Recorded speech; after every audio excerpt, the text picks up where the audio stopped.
Welcome to Pindar Poetry. We hope you learned something new. You start by confirming prerequisites. You own MLB The Show, you are updated, and you have stubs or willingness to trade. Next, head to Diamond Dynasty. This is where Bert Blyleven appears. Once in Diamond Dynasty, open the market and search exact name to spot auctions or list prices. You do this because targeted searching saves time versus random packs. Make sure your filters are tight, right platform player type, and pitching archetype, so the first acquisitions show up quickly. Once you have searches running, shift into active acquisition.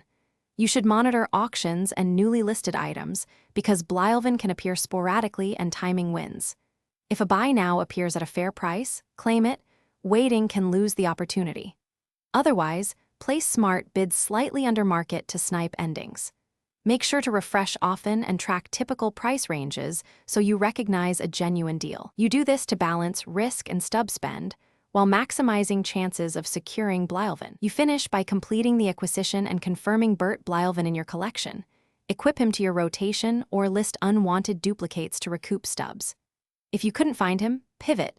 Flip undervalued cards, sell high-demand cards, or carefully buy specific bundles to create more buying power. If listings don't show or transactions fail, check your connection and server status, then retry after a few minutes. Server lag often causes ghost listings. One tip: widen search times and be patient. Market cycles repeat. Thanks for watching. Consider subscribing if we helped you.